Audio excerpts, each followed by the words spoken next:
얼마 전에 영국의 여왕 엘리자베스 2세가 세상을 떠났을 때에 각 나라의 그 지도자들이 정상들이 그 애도의 뜻을 표했습니다.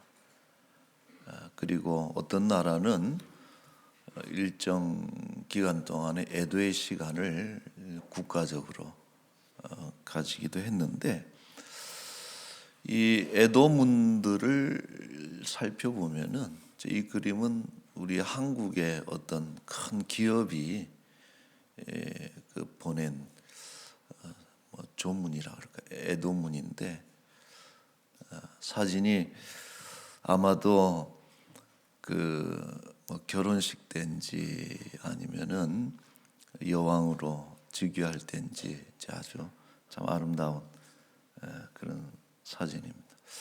여기에는 들어가 있지 않지만은 그 수많은 애도문들 가운데 보면은 가끔 등장하는 표현이 있어요.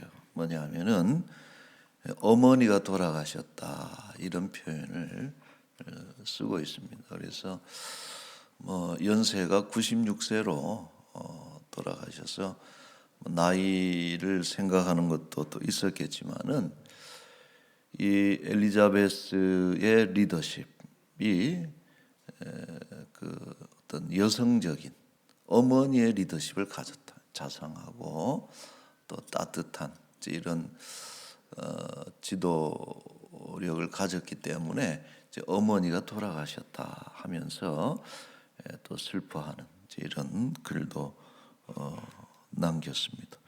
우리나라도 방한을 했죠. 우리 이번에 23년 전에 한국에 오셔서 경북 안동 지방에 가서 73세 생일상을 한국식으로 받았다 그래가지고 그때 신문 또 TV 이런 뉴스에서 많이 등장을 했는데, 그때도 보면은 참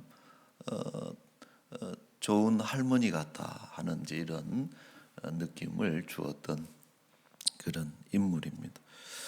자, 대개는 아쉬움을 전했지만은 또 한편으로는 여왕의 죽음을 환호하는, 반기는 그런 반응들도 있었습니다. 왜냐하면은 정치적으로 좀 불편한 그런 사건을 겪은 나라들은 오히려 죽음을 슬퍼하기보다는 환호하는 아주 원색적인 표현을 써가면서 여왕을 비난하는 그런 글을 올리기도 했는데, 예를 들어서 아일랜드라든지 역사적으로 그런 맥락이 있잖아요. 아르헨티나도 그렇고. 그래서 이런 그 죽음에 대한 감상이나 관점이 좀 달라지는 것을 볼 수 있습니다.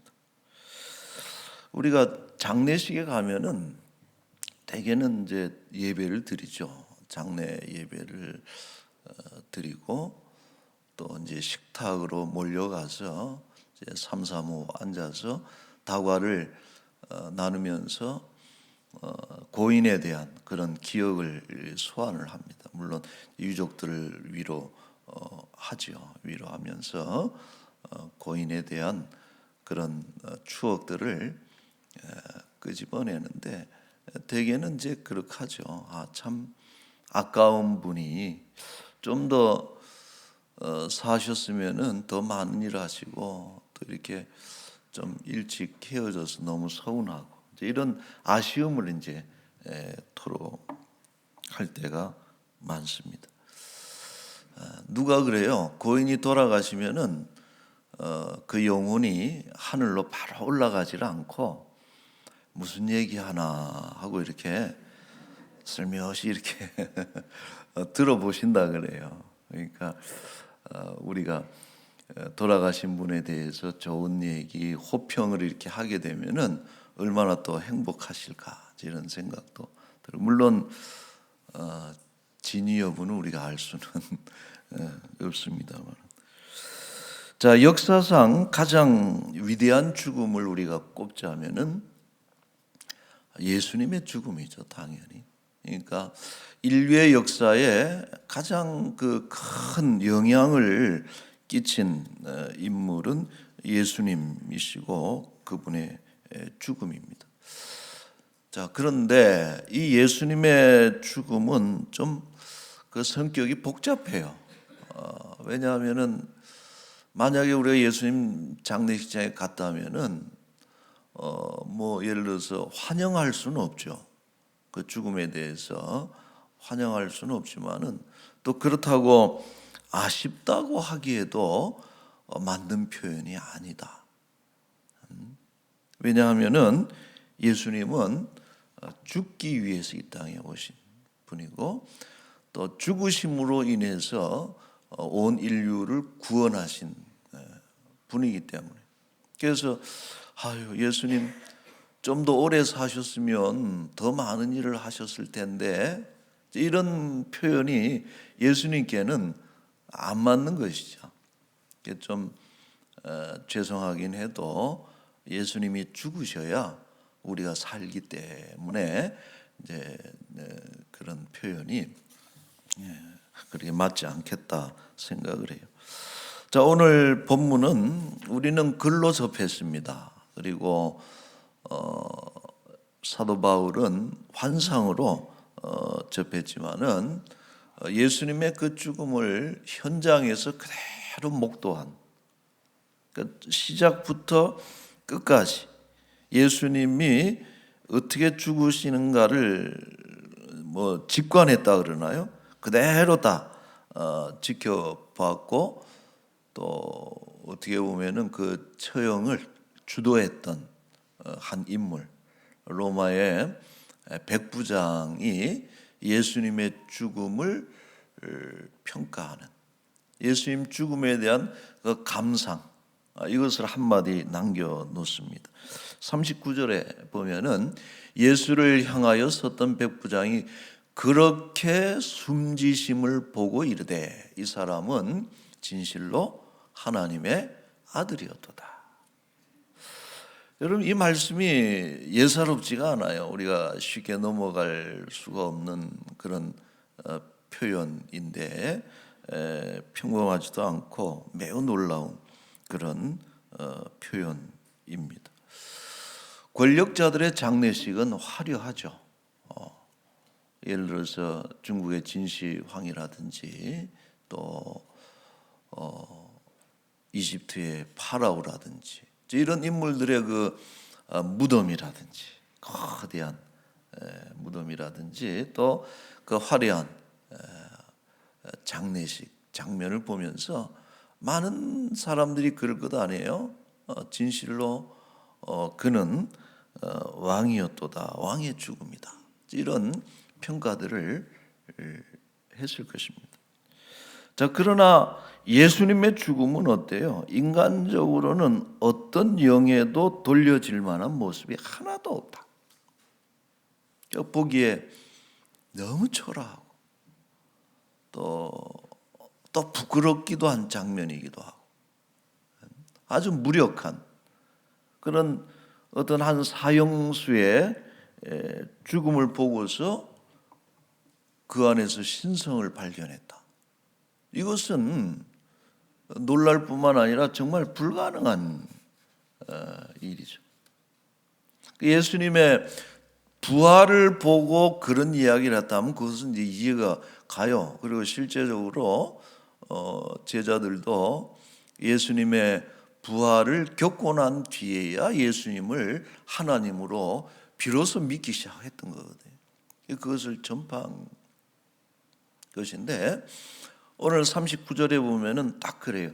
그렇게 숨지심을 보고 그렇게 무력하고 또 그렇게 참 비참한 죽는 그런 모습을 보고서 그가 하나님의 아들이다, 하나님이다 라고 말하는 것은 그렇게 가능한 일이 아니죠.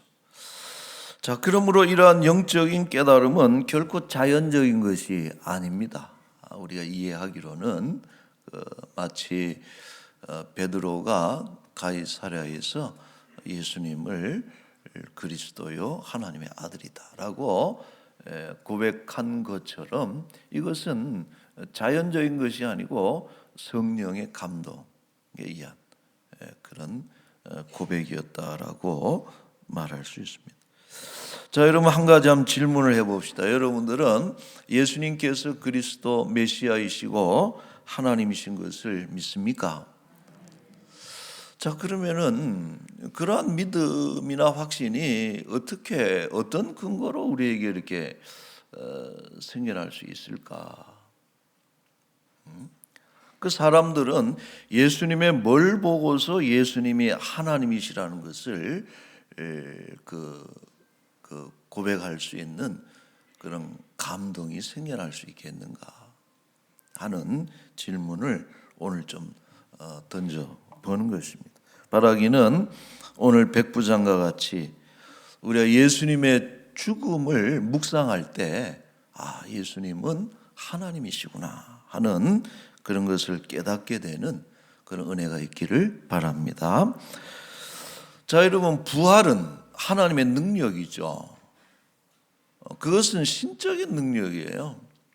사망 권세를 오히려 정복하는 그런 능력, 죽은 자를 살리는 하나님에게만 속한 능력입니다. 창조도 마찬가지. 말씀 한마디로 무에서 유를 만들어내시는 것은 하나님밖에 할 수가 없습니다. 그래서 우리는 이런 창조와 그런 부활의 능력을 통해서 신성을 발견한다는 거예요. 하나님이시구나 하는 것을. 자, 그런데 십자가는 뭐냐? 십자가는 하나님의 사랑을 보여주는 사건이다라고 하는 것이. 자, 그런데 중요한 것은 뭡니까? 오늘 이 백부장의 말과 같이 저분이 내 하나님, 우리의 하나님이시구나라고 하는 것을 깨닫게 되는 것은 우리가 창조와 부활의 엄청난 그런 능력을 통해서도 우리는 그것을 말할 수 있지만은 그러나 진실로 하나님의 사랑을 대할 때 십자가를 통해서 우리를 향하신 하나님의 사랑을 우리가 인지하고 그것을 느낄 때 비로소 저분은 내 하나님이다라고 하는 그런 고백이 가능하다는 것이죠. 그 신적인, 그 하나님에게 속한 전능한 이런 것들은 매우 객관적이고 또 어떤 그런 것이 될 수 있지만은 우리가 저분이 내 하나님이구나 하고 느끼는 것은 딱 그거라. 하나님의 사랑이 나에게 임했을 때 이런 고백이 가능할 수 있다 생각을 해요. 여러분, 오늘 예수님은 하나님은 오늘도 변함없이 저 여러분을 뜨겁게 사랑하시는 줄로 믿습니다. 저는 참 감동적인 표현이 그거예요. 뭐냐면은 하나님은 여전히 당신을 사랑하십니다. Still loves you. 여전히 나는 부족하고 또 죄 많은 인생이고 일어났다가 다시 넘어지고 그렇게 연약한 인생이지만 그러나 하나님은 당신을 사랑합니다. 여전히 사랑하십니다 하는 이 표현이 참 감동적이에요. 자, 한때 한국을 떠들썩하게 만들었던 그 인물 중에 하나가 이 신창원이라고 하는 그런 탈옥수죠. 희대 탈옥수. 강도 살인죄로 무기징역을 살다가 탈옥을 해가지고 얼마나 경찰들이 애를 먹었냐면은 거의 2년 반 넘게 900 며칠간을 잡히지 않고 다녔던 그 희대의 탈옥수가 바로 이 신창원 씨인데 이 사람이 다시 수감돼서 누군가의 전도로 예수님을 영접을 했다. 근데 처음에는 누가 이렇게 편지를 쓴 거예요. 편지를 써서 예수 믿으세요. 하나님 믿으세요. 그리고 이제 썼는데 이제 그걸 받아들이지 않았다는 거예요. 그 마음에 문을 닫아놓고 받아들이지 않고 이제 왜 그랬는가 하니 죄를 뉘우치면서 나 같은 사람은 어떤 누군가의 동정이나 호의를 받을 만한 가치가 전혀 없는 존재다라고 하는 그런 강한 자책감과 자괴감이 있었기 때문에 이렇게 누군가 편지를 써서 친절을 베풀고 또 좋은 것을 제시하는데 이게 마음에 와닿지 않았다는 거예요. 근데 끝까지 계속해서 그 전도 편지를 보내고 그 복음을 전해서 결국은 이제 이 사람이 마음이 녹아진 것이 하나님이 당신을 사랑한다. 하나님 사랑에 대한 이야기를 계속 듣는 가운데 이분의 마음이 녹아져서 예수님을 영접하는 이런 그 결과가 나왔다는 거예요. 자, 그가 한 말 중에 이런 게 있어요. 마음에 남는 게 뭐냐 하면은 그가 이제 900 며칠 동안 도망 다니면서 이런 얘기를 했다 그래요. 지금 나를 잡으려고 군대까지 동원하면서 엄청난 돈을 쓰는데 나 같은 놈이 태어나지 않는 방법이 있다. 내가 초등학교에 때 선생님이 너 착한 놈이다 하고 머리 한 번만 쓸어 주었으면 내가 여기까지 오지 않았을 것이다. 5학년 때 선생님이 욕을 이렇게 하면서 돈 안 가져왔는데 뭐하러 학교에 왔어? 빨리 꺼져 그랬다는 거예요. 그런데 그 말을 듣는 순간에 자기는 악마가 됐다. 그러니까 이제 그가 남긴 그때를 이제 얘기하면서 그렇게 표현을 하고 있다. 여러분 참 또 느끼게 되죠. 우리 뭐 대부분의 학교 선생님들이 이런 분이 없죠. 근데 간혹 이렇게 이런 분들을 만나면은 정말 그 말 한마디가 그 사람의 일생을 확 바꿔버려. 너무나 참 안타까운. 근데 그렇게 굳어지고 세상을 향해서 냉소적이고 마음문이 꾹 닫혔던 그 사람을 열어놓은 것이 뭐냐면은 하나님은 당신을 사랑한다. 누군가의 어떤 그런 비수가 꽂히는 듯한 그런 말 한마디로 인해서 악마를 만들어 놨다면은 우리 그리스도인들이 하나님은 당신을 사랑하십니다 하는 정말 짧은 단문이지만은 이 한마디를 통해서 많은 영혼들이 녹아지고 다시 돌아오고 하나님을 영접하게 되는 그런 놀라운 역사가 있다. 주문은 아니지만, 그죠? 이 말 속에 짧은 말 속에 담긴 힘이 엄청난 것이. 자, 우리 한번 옆에 분들하고 한번 그렇게 한번 우리 축복합시다. 하나님은 당신을 사랑하십니다. 어때요? 기분이 좋아져요? 별로예요? 한 번 더 합시다. 그럼 하나님은 당신을 여전히 사랑하십니다. 예. 이게 참 능력 있는 말이에요. 우리는 참 하나님에 대한 많은 이야기를 듣지만은 그러나 내 이야기가 아닐 때가 많아. 그러나 하나님이 당신을 사랑. 이런 말을 들을 때 그게 꽂히면은 인생이 바뀌어지는. 참 중요한 표현이죠. 자, 어거스틴이 우리 중세 교부죠. 어거스틴이 이런 얘기를 했어요. 사랑에 대해서 뭐라 하느냐면은 하나님은 나를 사랑하고 당신을 사랑하는데 천하에 사랑할 대상이로고는 나 하나밖에 없는 것처럼 사랑하신다. 여러분, 하나님은 한 분이고 우리 교회만 해도 1,000명이고 우리나라 인구만 해도 기독교 인구만 해도 1,000만 명이고 수십억 수백억 수천억이 이 지구상에서 살다가 다 갔는데 어떻게 하나님이 그 사람 하나하나에게 적합하고 공평하고 또 그 사람에게 맞는 그 우리의 사랑이라고 하는 것이 다 다르잖아요. A라는 사람에게는 이렇게 B라는. 근데 하나님의 사랑이 과연 그러하냐? 어거스틴이 그런 얘기를 하시는 거죠. 우리를 사랑할 때 세상에 나 하나밖에 없는 것처럼 나를 사랑하시는 사랑이 하나님의 사랑. 어떻게 이게 가능하냔 말이에요. 부모들도 몇 안 되는 자식이지만은 각각 개별적으로 특별하게 그 아이에게 맞는 사랑을 베풀기가 쉽지가 않은데 어떻게 그 사랑이 가능하냐? 그래서 그것이 하나님의 능력이라는 거예요. 하나님의 최고의 능력, 전능하심과 전지하심은 뭐냐?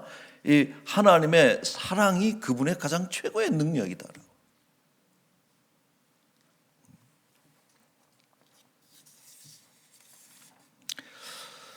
자, 바울이 에베소 교인들을 위해서 이렇게 기도했습니다. 에베소서 3장 18절에 보시면은 지식에 넘치는 그리스도의 사랑, 19절에 너비와 길이와 높이와 깊이가 어떠함을 깨달아 하나님의 모든 충만하신 것으로 너희에게 충만하게 하시기를 구하노라. 바울의 기도가 뭐냐면은 당신들이 하나님 사랑이 어떠한 것인지를 알았으면 좋겠다. 자, 그래서 이 하나님의 사랑, 그리스도의 사랑에는 광장고심이 있다라고 얘기를 해요. 원래는 광장고심이니, 광장고심. 그래서 광은 뭐냐 하면은 제가 잘못 넘겨준 거예요. 저기 원래는 광장고심. 그래서 너비, 하나님의 사랑에 너비가 있다. 얼마나 넓은지 소외되는 자가 없고 차별됨이 없이 모든 인류를 품는 그것이 하나님의 사랑의 너비다. 길이는 뭐냐? 장은 뭐냐? 그것은 영원한 사랑. 인간은 때에 따라 변하고 사랑을 줬다가도 중간에 끊어버리고 하지만은 우리 하나님은 한 번 사랑한 그 사람은 끝까지 영원하도록 사랑하신 하나님 사랑의 길이, 영원한 사랑. 이것은 하나님 사랑의 높이. 고맙습니다. 바꿔서 이렇게 해주셨는데 고는 뭐냐 하면은 그 에베소서에도 그런 표현이 나와요. 정말 비천하고 뭡니까 본질상 진노의 자녀에 따라 본질상 뭐 어떻게 예쁘게 볼 만한 그런 것이 없는데 그 인생을 들어서 어디에까지 올려놓으셨느냐? 예수 그리스도와 같은 자리까지 끄집어 올렸다라고. 이제 그게 그 하나님 사랑의 높이고 마지막으로 깊이는 뭐냐? 하나님이 우리에게 내려오셨다라고. 어디까지 내려오셨느냐? 하나님이 인간의 자리에, 죄인의 자리에, 지옥에까지 내려갔어. 그러므로 이 깊은 하나님의 사랑에서 배제된 인생은 어디에도 없다라고. 어딘가 시커먼 어두움의 곳에서 울면서 나 같은 인생은 아무도 알아봐 주지 않고 하나님조차도 나를 어떻게 할 수 없어라고 절망적인 그런 인생이라도 하나님이 그 사랑이 그곳에 가서 미쳐서 그를 사랑하는 이런 깊은 사랑. 바울이 그런 기도를 하는 거예요. 그 너비와 길이와 높이와 깊이가 어떠한지를 깨달아 알기를. 우리가 부모의 사랑을 알면서 부모를 이해하고 철든 자식이 되는 것처럼 하나님의 사랑을 우리가 이해하고 깨달을 때에 우린 비로소 철이 든 그리스도인이 될 수가 있는 것이죠. 그러니까 그런 기도를 하잖아요. 깨달아서 하나님의 충만하신 것으로 충만하게 되기를 원한다라고 말씀하고 있는 것입니다. 자, 이런 바라기는 우리가 십자가를 묵상하면서 다시 한번 이러한 하나님의 사랑을 깨닫는 그런 시간이 될 수 있기를 바랍니다. 그 백부장이 죽으심을 보고 숨지심을 보고 그는 진실로 하나님의 아들이었도다라고 하는 이 구절이 참 그런 면에서 중요해요. 우리가 십자가를 통해 십자가야말로 하나님의 사랑을 가장 잘 말해주는. 그래서 십자가는 하나님 사랑의 총화죠. 가장 잘 말해주는. 그리고 하나님 사랑은 하나님이 하나님 되신 것을 말해주는 가장 핵심적인 이런 내용이 되는 것입니다. 십자가를 여러분 묵상하면서 왜 죽으셨는가 이런 하나님의 사랑을 깨닫고 또 이 사랑으로 인해서 우리가 결단하고 예수님이 날 그렇게 사랑하셔서 죽으셨으니 이제 나는 주를 위해서 살아야 되겠다 하는 그 사랑에 보답하기 위해서 남은 평생은 주를 위해서 또 하나님 나라를 위해서 하나님의 뜻을 이루어가는 그런 사람이 되어야겠다 결단하는 이 시간이 될 수 있기를 바랍니다. 아멘. 우리 한번 기도하겠습니다. 다 같이 기도했으면 좋겠어요. 오늘 말씀을 통해서 우리가 깨닫는 것이 있습니다. 그것은 바울의 기도처럼 우리가 하나님의 사랑을 깊이 묵상할 때 하늘을 두루마리 삼고 바다를 먹물로 삼아도 도저히 그 넓고 또 길고 높고 깊은 그 사랑을 우리가 다 기록할 수가 없습니다. 이 사랑을 깨닫는 자들이 되어서 이제 하나님 제가 남은 생에는 주를 위해 살겠습니다. 하나님을 사랑하고 교회를 사랑하고 하나님의 말씀을 사랑하고 내 이웃들을 사랑하고 주의 말씀대로 살아가겠습니다 하고 결단하는 그런 기도를 우리가 올리기를 원합니다. 기도하겠습니다. 거룩하신 우리 하나님 아버지 은혜를 감사합니다.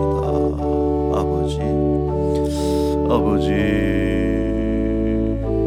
하나님 우리의 사랑 인간의 사랑은 늘 사시사철 계절 따라 변하고 조석지간에 변해서 믿을 바가 못되지만 우리 하나님의 사랑은 영원한 사랑, 변함없는 사랑, 또 어떤 인생도 스쳐 지나가지 않고 다 품으시는 넓은 사랑, 또 깊은 그런 사랑인 줄로 압니다.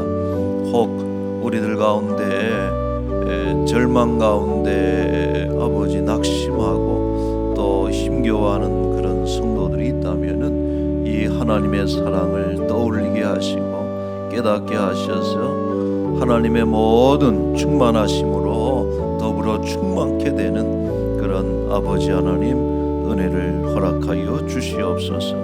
아버지 우리도 예수님의 사랑 하나님의 사랑을 우리도 전하고 또 그렇게 살아가기를 원합니다. 남은 생에도 주신 직분 따라 직임 따라 아버지 하나님이여 충성하며 주를 위해 살게 하여 주옵소서. 감사합니다. 고맙습니다. 전능하신 하나님 자비하신 우리 아버지 인간의 사랑은 믿을 것이 못되고 사랑의 언약조차도 쉽게 저버리는 그런 잘못된 사랑일 때가 많지만 그러나 하나님의 사랑은 영원하고 또 깊은 사랑 어느 한 인생도 비껴갈 수 없도록 다 품으시는 넓은 사랑, 하나님의 큰 사랑인 줄로 믿습니다. 그 사랑으로 인해서 나 같은 사람도 하나님의 자녀가 되었고 구원받고 영원한 생명을 받아 누리는 줄로 믿사오니 늘 감사하고 또 그 사랑 잊지 않고 힘있게 담대하게 살아가게 하여 주옵소서. 지금도 어두운 곳에서 힘겨운 삶의 자리에서 낙심하고 절망하는 그런 인생들이 있다면은 하나님 당신을 여전히 사랑하십니다 하는 귀한 음성을 듣게 하여 주옵소서. 그래서 마음에 힘을 얻고 또 소망을 가지고 다시 한번 일어날 수 있도록 하나님 인도하여 주옵소서. 우리의 전도의 가장 중요한 메시지, 복음의 핵심인 줄로 압니다. 많은 영혼들에게 하나님의 사랑을 전달하고 수많은 잘못된 언어로 인해서 삐뚤어지고 그 인생이 참 잘못된 그런 사람들이 있다면은 이 복음을 통해서 하나님의 사랑을 들으면서 그 마음이 녹아지고 다시 한번 새로워지고 하나님을 영접하는 그런 놀라운 사건들이 늘 일어나게 하여 주옵소서. 아버지, 우리 대한민국을 하나님 사랑하시는 줄로 믿습니다. 버린 자식처럼 내버려 두지 마시고 사랑하셔서 이 땅에 복음 주시었고 수많은 교회들을 세워주신 줄로 믿사오니 마지막 때에 하나님 우상을 섬기고 미신을 따르는 그런 나라가 되지 않고 하나님의 이름을 높여 성호를 높이 찬양하고 또 하나님의 통치에 온전히 순종하며 진리의 빛을 드러내는 그런 복된 나라가 되도록 하나님 인도하여 주옵소서. 우리 교회가 이제 얼마 남지 않았습니다. 2022년도 잘 정돈하게 하시고 특별히 세우신 귀한 일꾼들이 다시 한번 주의 사랑을 기억하며 교회를 사랑하고 주신 사명을 늘 잊지 않고 그 사명을 가지고 충성하며 주의 사랑을 위해서 더욱더 하나님 사랑하고 이웃을 사랑하는 일에 쓰임받게 하여 주옵소서. 아버지 하나님, 이 한 주간도 우리와 동행하여 주옵소서. 우리 사랑하는 지체들 질병 가지고 또 가난하고 또 삶의 여러 가지 너무나 환난 질고들을 지고 가는 우리 사랑하는 지체들 낙심하거나 절망하지 않게 하여 주시고 꿈에라도 누군가의 음성을 통해서 기도하는 중에라도 하나님이 너를 사랑하신다. 여전히 하나님은 당신을 사랑하십니다. 귀한 음성 듣게 하셔서 잘 이겨내고 소망 가운데 승리할 수 있도록 주의 은혜를 베풀어 주옵소서. 아버지 하나님, 하나님의 사랑은 살리는 사랑인 줄로 압니다. 아버지 질병으로 인해서 넘어지고 또 무너지지 않게 하여 주시고 살려내시고 또 일으켜 주시고 온전하게 회복시켜 주옵소서. 이 한 주간도 우리와 동행하시기를 간절히 소망하며 거룩하신 예수님의 이름으로 기도하옵나이다.